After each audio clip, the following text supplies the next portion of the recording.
सत्यनारायण केव्हा करायचं, होळी केव्हा करायची,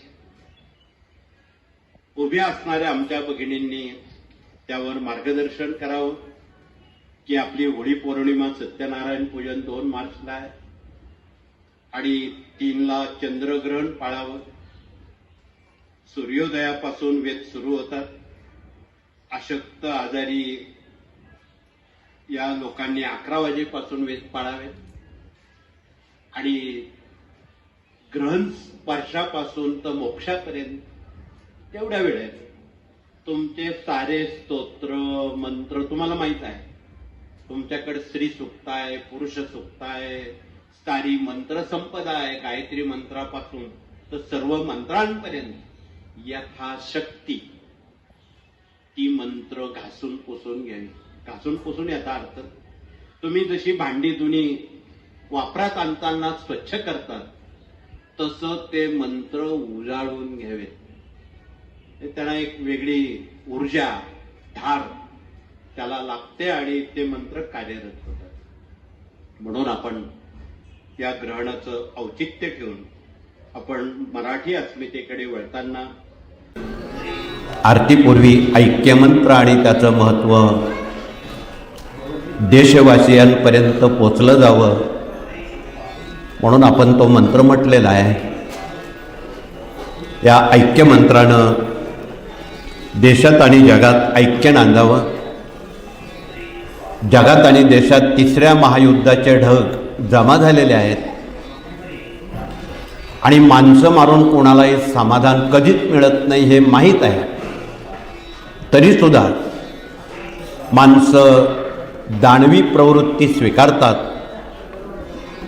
त्याचं कारण तिथे कोणी संत गेला नाही. भारत सोडला तर कुठल्याही विदेशामध्ये स्वास्थ्य सौख्य मिळण्यासाठी एकही संत विदेशात पोचलेला नाही. हे मुख्य कारण आहे. आपण जाणकार आहात. म्हणून या देशात तरी स्वास्थ्य सौख्य समाधान मनःशांती न कळत देशाची धर्माची सेवा आपल्या हातून घडावी ही माफक अपेक्षा स्वामी कार्याची आहे. हे जर आपणाला पटत असेल तर निश्चितपणे आपण पोस्टमनची जिम्मेदारी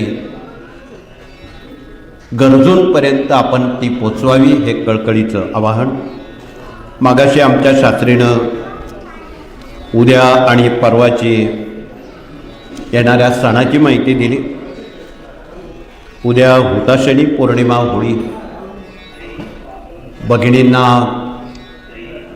एक प्रश्न पडलेला होता की ग्रहण आहे मग होळी केव्हा करायची, सत्यनारायण केव्हा करायचा, याचा उलगडा मगाशी केलेला आहे. तो उपक्रम उद्याच आहे. परवा ग्रहण आहे, तदनंतर त्याची कर आहे.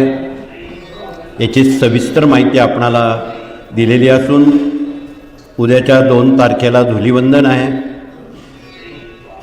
या साऱ्या बाबी आगामी आलेल्या चंद्रग्रहणामुळं त्याचे होणारे जगावर देशावर राजसत्तेवर त्याचे विपरीत आणि प्रतिकूल परिणाम होणार आहे.